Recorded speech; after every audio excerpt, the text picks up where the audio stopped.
Welcome, sport fans, to another episode of Half Baked Sports. As you can see, Studio B. Talked to a few people that I know watch our segments. They really liked the format from last week, so we're going to do it again this week.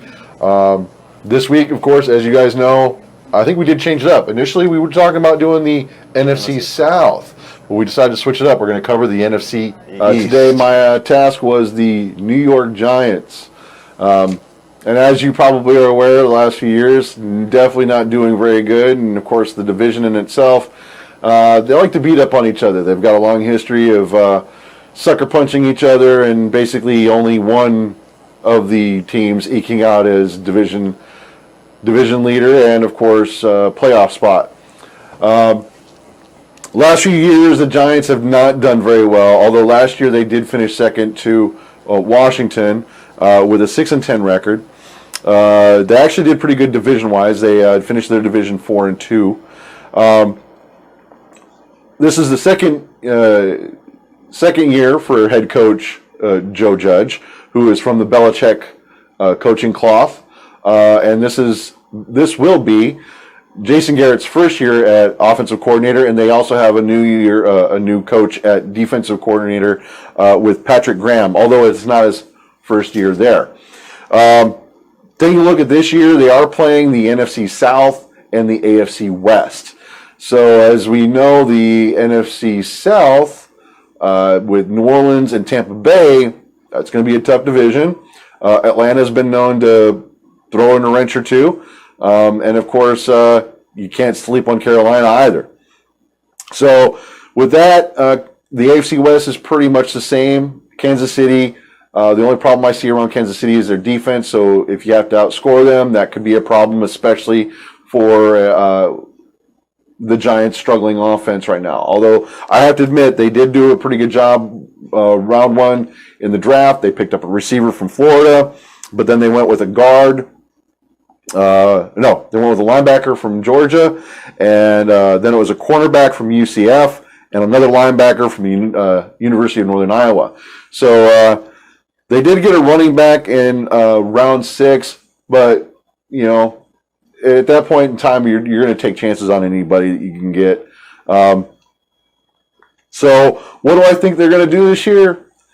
I'd like to say, with what they've done here, and of course with the off-season trades and acquisitions, I think they're going to make a little bit more of an improvement. They've already shown that they've got a little bit of an edge in their division. It is going to come down to, I think, if Philly bounces back, or what does Dallas do? The Giants definitely have their work cut out for them, because even Washington, when that defense plays tough, is going to be a tough out. So once again, these interdivision rivals are going to beat up on each other, and it's going to come down to the stretch. And unfortunately, taking a look at their schedule here, that stretch, they got their bye week in week 10, and this is who they have 11 through 18. They have Tampa Bay, week 11, Philly, Miami, Chargers, Dallas, Philly again, and then they round out the season with Chicago and Washington. And even with those being possible, I mean, Tampa Bay and Philly twice in that lineup, you got to look for a split with Philly. And I think they have enough to beat the Chargers, but even the Chargers made some good improvements this year, and Dallas. So definitely an uphill battle. Keep an eye on them. They might show you something, but at this point, we have to wait for preseason to see what they really have. Yo, what up, sports people? Check this out. Today I'm going to be breaking down the Philadelphia Eagles of the NFC East. And full disclosure, before I get started, I'm not really the guy that does the NFL on this channel. My focus is mainly on college and high school football, because I like to know where these guys come from before they make it to the NFL. So with that being said, let me go ahead and get started. When I went to do some research on the Philadelphia Eagles, kind of funny that, everything about the Eagles can be summed up on this half sheet of paper here. And that's pretty funny, and it should tell you that, the outlook isn't so good. After the season they had last year, they got rid of Doug Peterson, which naturally, somebody's head had to roll. And if you ask, a lot of fans in Philly, not only should Doug Peterson have been gone, but the GM Howie Roseman should have been given his walking papers too. But replacing Doug Peterson, you got Nick Sirianni, and he's the former offensive coordinator for the Indianapolis Colts. I didn't do too much looking on this guy. I mean, like I said, he's a new coach. I didn't hear too much about him. You didn't hear too much about the success he had in Indianapolis. So, I'm gonna give him a C minus on the coach replacement. The draft, they picked two. They got. Out of all the whole draft, I give Philly credit because they did get two players that I've talked about on some of my college videos. Of course, you got wide receiver, you got Devontae Smith, who won the Heisman out of Alabama, and a running back that I talked about on my running back breakdown. You have Kenneth Gainwell, out of Florida. He was one of the top, top 5 running backs in the country last season. Free agent wise. And I'm gonna kind of bleed this into the quarterback situation because that's pretty much free agent wise. They went out and picked up 2 QBs, and I'm not really sure what they're going for here. First they got Joe Flacco, who after all the success he had in Baltimore, pretty much went to Denver and got exposed. And I was almost surprised he was still in the league, to be honest with you. And they also went and picked up from San Francisco. They got Nate Mullins, who, lost his starting job when Jimmy Garoppolo came around. Which takes me to this. You got Jalen Hurts getting ready to take over for Carson Wentz, who I hope, speaking of Carson Wentz, I hope he has a lot of success in Indianapolis because he needed to get out of Philly. He wasn't going to be successful there without Frank Reich. So, but check it out. Back to Jalen Hurts. I'm kind of confused on why a lot of teams are not so, while coming out in the draft, a lot of teams weren't sold on him. And now Philly picked him, which was kind of confusing to me why they picked him as early as they did. But they picked him and they don't seem to be sold on him because, if you look at the schedule this year, they don't, they got a picture of 6 players and none of them are hurt. They're not marketing it, not doing any marketing for him. They're not promoting him as as a starting quarterback. So they're not really sold on Jalen Hurts. And I don't see how, if you look over your shoulder after Jalen Hurts, Joe Flacco and Nick Mullins are, they're all pretty much the same if you ask me. I mean, just the mobility issue with Jalen Hurts, but the only drawdown to Jalen Hurts seems to be that they're still questioning his accuracy. So I don't know. Hopefully, with the addition of Devontae Smith, they work together in college. So to me, I think if you give Jalen Hurts a viable weapon to throw to, which you have in Devontae Smith, I think his numbers and his productivity is going to go up a little bit. Like I said, the problem with Philly is they don't have any wide receivers, they don't have any offensive line. And the defensive backs are pretty much below average. So, like I said, when I started this, I pretty much told you everything about Philly could be summed up on this half sheet of paper. And, hey, man, I don't know, if I were a Philly fan, I mean, it's hard to tell you guys to exercise some patience, but,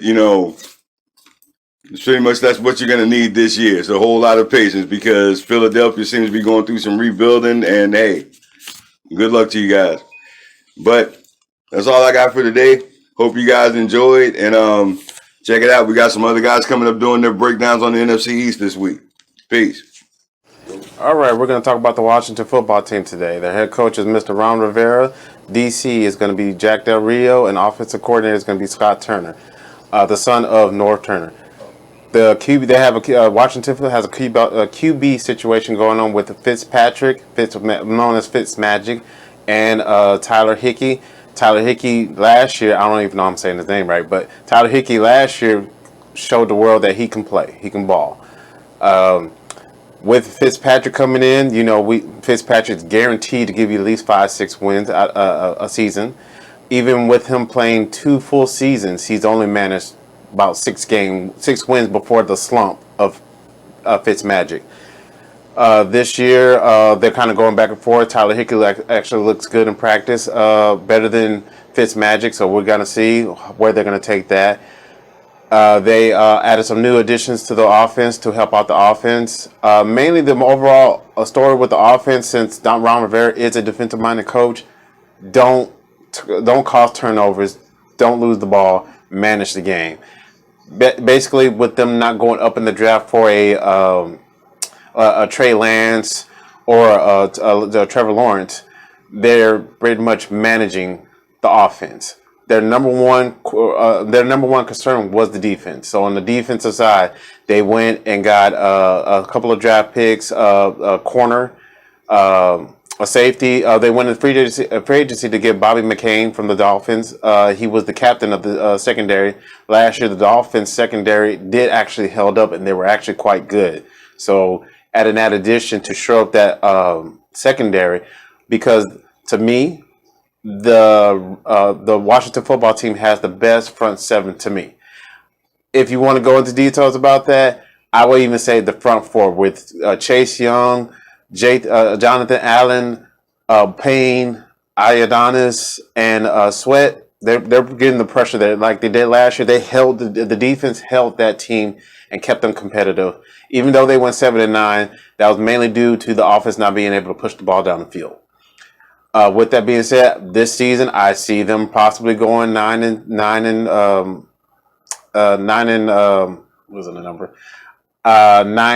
8, or possibly 10-6. They're taking the division no matter what. They're probably sweeping. To me, they're going to sweep Dallas and possibly the Eagles. So that's my take on the Washington football team. All right, sport fans. Well, we're going to kick off the East here. Me and Chuck. We're going to take over a fellows who did not show up. So we gotta fill the gap. We're going to take Dallas. I know that's probably that's not that tough for us to do. It's not. Anyway, It's not. As we know, Dallas finished third in the division, doing 6-10. Terrible friggin' division last year, behind the Giants. I mean, we expected more out of Marty, right? I mean, basically with Dallas, they self implode all the time. We've seen this over the past 20, 30 years. Well, I'm sorry, since the last Super Bowl. And it has been a decline. I mean, the last 3 years it went 10-6, 8-8, and now 6-10. I mean, if they continue the trend, we're looking at 4 and actually now with the 17 game schedule. Okay, yeah, 17. Right. So 4-13. If that, I hope not. If that. It is a tough division. They like to beat up on each other. McCarthy, right? Is the head coach still? John McCarthy as the head coach. Now, Dan Quinn from the Atlanta Falcons, former head coach of the Atlanta Falcons, is now the defensive coordinator, which was baffled me because if you're trying to shore up the defense, I understand that he could probably bring something there, but if the defense is falling apart, that's the number one person you don't want, because what's the history of the Atlanta Falcons? They do very good at the beginning and bottom out towards the end. What did Dallas do last year? They started good up in the beginning, bottom out towards the end. So you just went and just replaced, I forgot who the defensive coordinator last year, with that one to do the exact same thing with another one. And I think, if I'm not mistaken, what was the status of Sean Lee last year? Didn't they have him for part of the season? But he was injured. He was injured. And I think he retired. I don't know if he retired. I can't remember the details of that. I don't follow Cowboys, but I do know that was a missing link there toward the end, and I couldn't remember the reason. It's always an injury with him. So yes, he was the captain of the defense, but if the captain's not on the field, then what do you have? Well, all I know is I remember them giving up those points. I mean, wasn't it the Atlanta game that they gave up 40? Yeah, and they even had a strong lead going into the fourth quarter. Yes, sir. And then the debacle with the onside kick. Yeah. So, and then also with Dallas, they always had talent. I will always give Dallas that. They always managed to acquire good talent. The problem with Dallas is they don't know how to manage talent.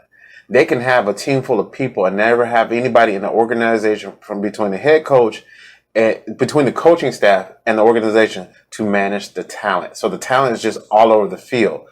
And that's just basically what it is. So outside of Jimmy Johnson, and Tom Landry, that's it. That's all you have.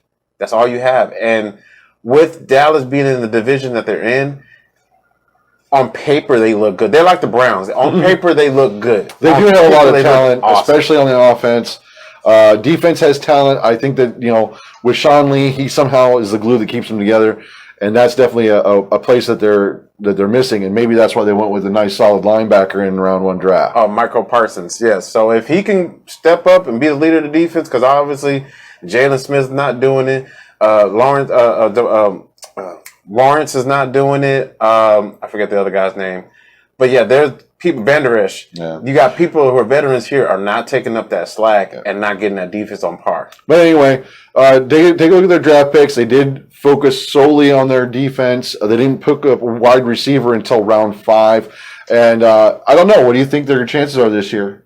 They're probably going to be the same, third place, if that. Maybe fourth if the trend continues. Third, maybe second. I'll give them a good second place, but me personally, Washington's taking it because they have the best defense out of the whole East, and they really went with defense. So therefore, meaning with the Dallas offense struggling at times, just like last year, they're going to sweep them. They're going to sweep Dallas. So Dallas is going to be swept by this division. So. And we already know the question marks around some of the other divisions or some of the other teams in this division. So, hey, subscribe. We'll talk to you later.